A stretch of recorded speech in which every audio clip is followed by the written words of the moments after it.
اعوذ باللہ من الشیطان الرجیم بسم اللہ الرحمن الرحیم وَعِنْدَهُ مَفَاتِحُ الْغَيْبِ لَا يَعْلَمُهَا إِلَّا هُوَ وَيَعْلَمُ مَا فِي الْبَرِّ وَالْبَحْرِ وَمَا تَسْقُطُ مِنْ وَرَقَةٍ إِلَّا يَعْلَمُهَا وَلَا حَبَّةٍ فِي ظُلُمَاتِ الْأَرْضِ وَلَا رَطْبٍ وَلَا يَابِسٍ إِلَّا فِي كِتَابٍ مُبِينٍ۔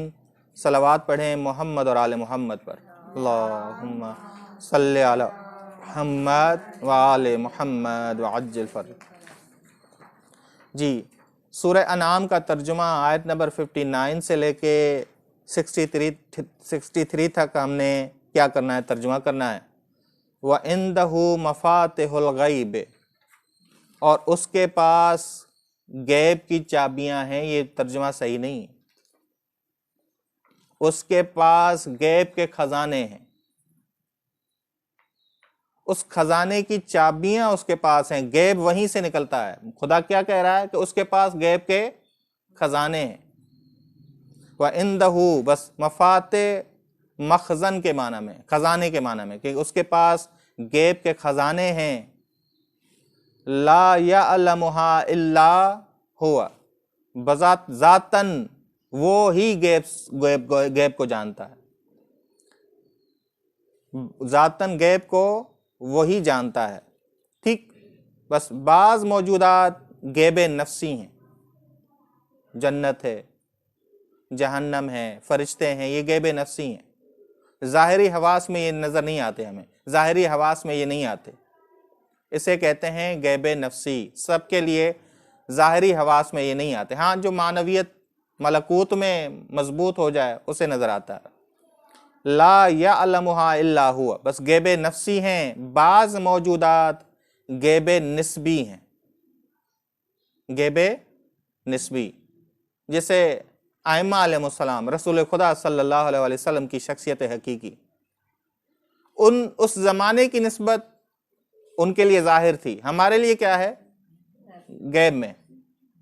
بس ہم جو رسول خدا پر ایمان لے آتے ہیں، ان کے ظاہر کو دیکھ کے شخصیت حقیقی کو دیکھیں یا شخصیت حقوقی کو شخصیت حقوقی کو دیکھتے ہیں، ان کی رسالت کو دیکھتے ہیں، ان کی پیغمبری نبوت کو دیکھتے ہیں اور ہم ایمان لے آتے ہیں۔ بس یہ غیب نسبی ہے کہ اس زمانے والوں کے لیے رسول خدا نظر آنے والے تھے، ہمارے لیے نظر آنے والے نہیں۔ ٹھیک ہے، یہ غیب نسبی ہے۔ وَعِنْدَهُ مَفَاتِحُ الْغَيْبِ، اور اس کے پاس ہیں غیب کے خزانے۔ لا يَعْلَمُهَا إِلَّا هُوَ، نہیں ذاتاً کوئی جانتا اس غیب کے خزانوں کو الا ہوا، مگر اس کے۔ وَيَعْلَمُ مَا فِي الْبَرِّ وَالْبَحْرِ، اور وہ جانتا ہے تمام موجودات کو، فی البر، جو خشکی میں ہیں، جو زمین میں ہیں، والبحر، اور جو سمندروں میں ہیں، جو خشکی میں ہیں، جو ہاں، یہ دیکھیے گا قرآن کریم میں ارض بحر کے مقابلے میں بھی آیا، تو وہاں بمعنی خشکی ہوگا، وہاں بمعنی بر ہوگا، یہ ذہن میں رکھیے گا۔ وما تسقط، بسا اوقات ارض آخرت کے مقابلے میں بھی آیا تو وہ ارض بمعنی دنیا ہوگا، بس یہ ذہن میں رکھیے گا کہاں کس معنی میں آ رہا ہے۔ وما تسقط من ورقۃ، اور نہیں کوئی گرتا پتا الا یعلمها، مگر خدا اسے جانتا ہے، اس سے مراد کیا ہم بتاتے ہیں؟ الا یعلم، ولا حبۃ فی ظلمات پتے سے اور زیادہ چھوٹا کون سا ہے؟ دانا جو زمین کی تاریکی میں جاتا ہے، زمین کے اندر جاتا ہے، تاریکی یعنی اندر چلا جاتا ہے، نظر نہیں آتا، وہ ولا حبۃ فی ظلمات الارض الا یعلمها، یعنی یہی سلسلہ چل رہا ہے۔ نہیں کوئی ایسا دانہ جو زمین کی تاریکی میں چلا جاتا ہے، زمین میں پوشیدہ ہو جاتا ہے، زمین میں کی تاریکی میں چلا جاتا ہے، یعنی کیا؟ زمین میں پوشیدہ ہو جاتا ہے، مگر وہ اسے جانتا ہے۔ بات اسی طرح چل رہی ہے، تو دوبارہ الا یعلمها نہیں کا، ٹھیک ہے، بس یہ ذہن میں رکھیے گا۔ ولا رطب ولا یابس الا فی کتاب مبین، نہ کوئی خشک نہ کوئی تر، مگر وہ علم خدا میں ہے، درج ہے علم خدا میں۔ یہاں مراد لوح محفوظ ہے، لوح محفوظ جو ہے علم خداوند عالم ہے۔ بس خدا یہ کہنا چاہ رہا ہے کہ نہ کوئی چیز اللہ سے دور ہے، نہ کوئی چیز اللہ کے لیے چھوٹی ہے، نہ کوئی چیز خدا کے لیے حجاب میں ہے، خدا کی نسبت حجاب میں، نہ کوئی چیز خدا سے تاریک ہے، چاہے کتنی بھی چھوٹی ہو، کتنی بھی بڑی ہو، خدا سے پوشیدہ نہیں۔ بس ان جملوں سے مراد یہی ہے۔ بس یہ جو یعلم سے جو بات شروع ہوئی، یعلم ما فی البر والبحر سے لے کے الا فی کتاب مبین تک، خدا یہی کہہ رہا ہے کہ نہ کوئی چیز اللہ سے دور ہے، نہ کوئی چیز اللہ کے لیے چھوٹی ہے، نہ کوئی چیز اللہ کے نسبت حجاب میں ہے، نہ کوئی چیز اللہ کی نسبت تاریکی میں۔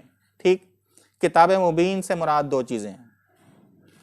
اگر آپ کو یاد ہو، الحمدللہ سے یاد ہوگا کہ کل شیء احصیناہ فی امام مبین، کہ امام مبین کو ہم نے کہا تھا کہ ایک تفسیر مفہومی ہے، ایک تفسیر مصداقی ہے۔ تفسیر مفہومی ہم نے کہا تھا لوح محفوظ، اور تفسیر مصداقی کیا ہے؟ امام، ہاں جی امام ہے۔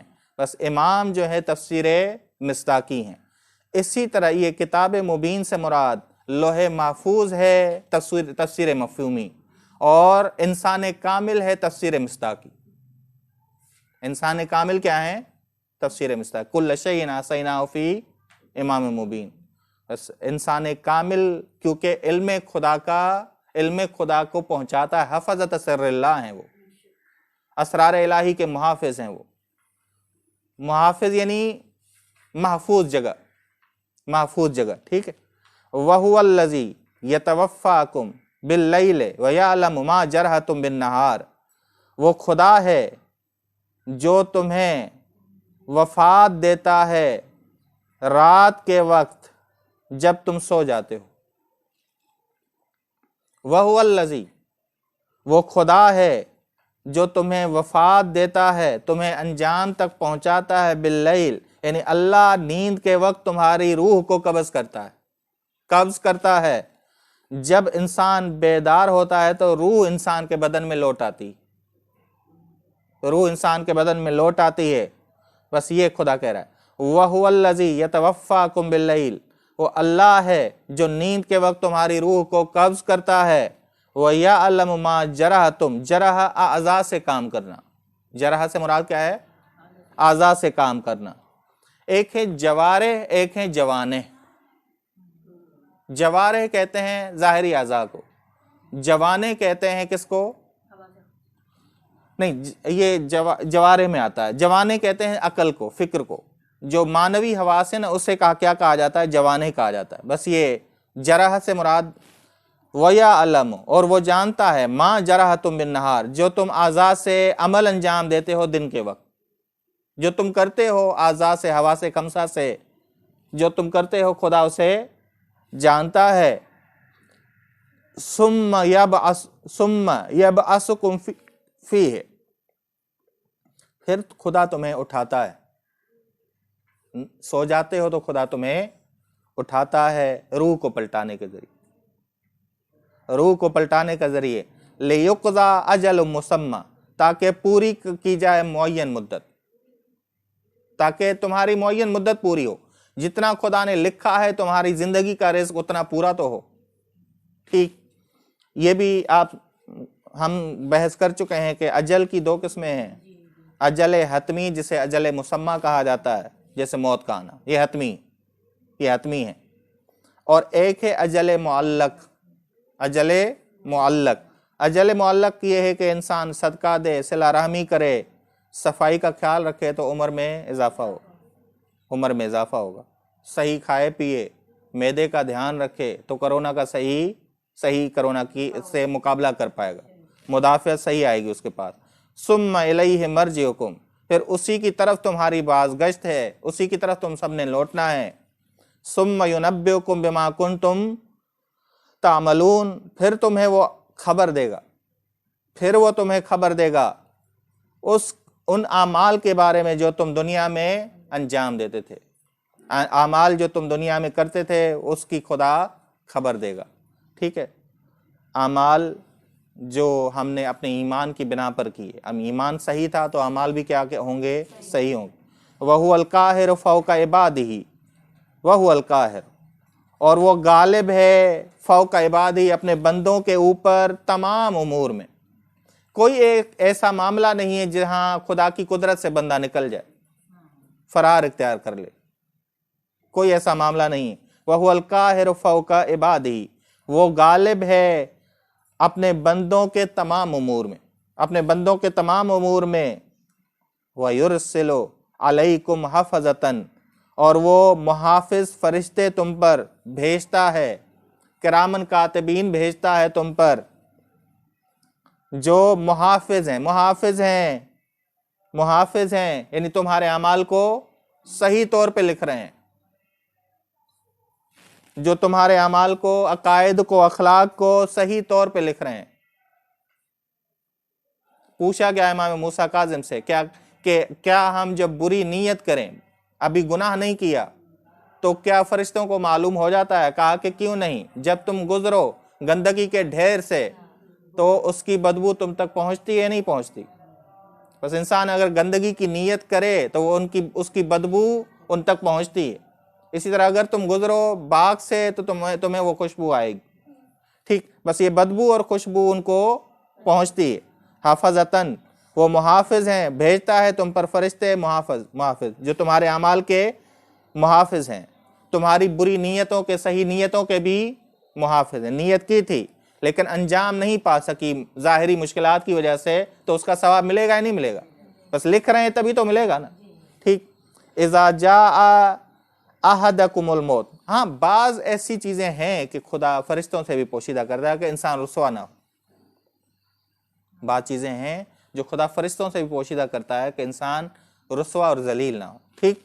اذا جاء احدکم الموت، جب تم میں سے کسی ایک کے پاس موت آتی ہے، توفتہ رسلنا، تو ہمارے فرشتے اس سے وفات دیتے ہیں، انجام تک پہنچاتے ہیں، آتے ہیں اس کی جان نکالتے۔ بس یہاں دیکھیں رسلنا سے پتہ چل رہا ہے کہ ایک اسرائیل نہیں آتا، پوری ٹیم آتی، ٹھیک ہے نا؟ بس ایک جناب اسرائیل نہیں آتے بلکہ رسلنا، بس توفتہ رسلنا، ہمارے فرشتے آتے ہیں اس کے پاس تاکہ اسے انجام تک پہنچائیں۔ وَهُمْ لَا يُفَرِّطُونَ، اور وہ کوتاہی نہیں کرتے۔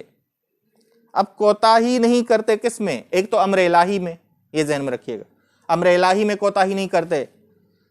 آیت کا جو ذیل ہوتا ہے نا، وہ آیت کے صدر سے مطابقت رکھتا ہے۔ بس آیت کے صدر میں کیا باتیں ہوئیں؟ آیت کے صدر میں آپ اگر شروع میں جائیں تو شروع میں کہا خداوند عالم نے یرسل علیکم حفظتاً، ایک یہ کام، دوسرا توفتہ رسلنا، کہ خدا بھیجتا ہے تاکہ تمہیں انجام تک پہنچائیں۔ بس دو قسموں کے فرشتوں کی بات ہوئی، جان نکالنے والے اور کرامن کاتبین جو ہمارے اعمال لکھنے والے ہیں، دونوں کی بات ہوئی۔ اب وہ ایک تو امر الہی جو انہیں ملا ہے کہ جا کے جان نکال کے آؤ، جا کے تم ان کے اعمال لکھو، اس میں کوتاہی نہیں کرتے امر الہی میں۔ دوسرا انسان کے اعمال اور عقائد اور اخلاق لکھنے میں کوتاہی نہیں کرتے کہ کسی کے بڑھا دیں کسی کے گھٹا دیں، نہیں، ایسا نہیں کرتے۔ بس یہ کوتاہی نہیں کرتے کس لحاظ سے؟ خدا کے حکم کو بجا لانے کے لحاظ سے، اور ہمارے اعمال اور عقائد اور اخلاق لکھنے کے لحاظ سے کوئی کمی بیشی نہیں کرتے۔ یہ ثم ردوا الی اللہ مولاہم الحق، پھر انہیں پلٹایا جائے گا اللہ کی جانب، پھر انہیں منتقل کیا جائے گا، بس موت ان انتقال، یہ ردو، پھر انہیں منتقل کیا جائے گا الی اللہ، خدا کی جانب، یعنی کیا؟ عالم برزخ، عالم برزخ عالم دنیا کی نسبت زیادہ قرب رکھتا ہے خداوند عالم سے۔ تبھی دیکھیں کہ امام حسین نے جو آخری خطبہ ارشاد فرمایا مکے میں، اس میں کیا کہا؟ جو لکھا اللہ کا جس کا وطن ہو وہ میرے ساتھ چلے۔ ہم موت کے لیے جا رہے ہیں اور موت لکھا اللہ ہے، موت لکھا اللہ ہے۔ ثم ردوا الی اللہ، پھر انہیں منتقل کیا جائے گا الی اللہ، وفات کے ذریعے، موت کے ذریعے خدا کی جانب، مولاہم الحق، جو ان کا مولائے حق ہے۔ الا لہ الحکم، آگاہ رہو، خدا ہی کا حکم ہے، یعنی کیونکہ وہ عالم بالغیب ہے بالذات، عالم بالغیب بالذات ہے، وہ سب پر غالب ہے، اس کا علم لوح محفوظ میں ثبت ہے، بس حکم نظام تکوین میں اور نظام تشریع میں حکم صرف کس کا ہے؟ انبیاء اگر آئے ہیں تو کس کے حکم سے آئے ہیں؟ ہاں، اللہ کے حکم سے آئے ہیں۔ وَهُوَ أَسْرَعُ الْحَاسِبِينَ، اور وہ جلد حساب لینے والا ہے۔ بس اللہ نہ بھولتا ہے نہ اللہ سہو کا شکار ہوتا ہے۔ جو نہ بھولتا ہو نہ سہو کا شکار ہوگا، اس کا حساب جلدی ہے یا دیر سے؟ ہاں، جلدی ہے۔ ٹھیک، اب آتے ہیں آیت نمبر 63، قُلْ مَن يُنَجِّيكُم مِّن ظُلُمَاتِ الْبَرِّ وَالْبَحْرِ۔ ظلمات سے کیا مراد ہے؟ ظلمات سے مراد اندھیرے نہ لیجئے گا، ظلمات سے مراد مصیبتیں ہیں۔ وہ مصیبتیں جو زمینی سفر اور دریائی سفر میں انسان کو آتی ہیں، وہ مصیبت مراد۔ کل کہہ دو ان سے، کہہ دو ان سے سوال کرو، اے رسول ان سے پوچھو، ان سے سوال کرو، من ینجیکم فی من الظلمات البر والبحر، کون تمہیں نجات دے گا خشکی اور تری میں سفر کے دوران مصیبتوں سے؟ خشکی اور تری کے دوران کون تمہیں نجات دیتا ہے؟ ہاں، ساحل پہ پہنچ کے پھر تم بھول جاتے ہو خداوند عالم، ساحل نجات تک پہنچ کے کسی مشکل سے نکل کے خدا کو بھول جاتے ہو۔ کل من ینجیکم، بس کون تمہیں نجات دیتا ہے خشکی اور تری کے سفر میں کے دوران مصیبتوں سے، ظلمات یعنی مصیبتیں، تدعونہ، جب مصیبتیں تم پہ خشکی اور تری کے سفر کے دوران آتی ہیں تو کس سے دعا کرتے ہو؟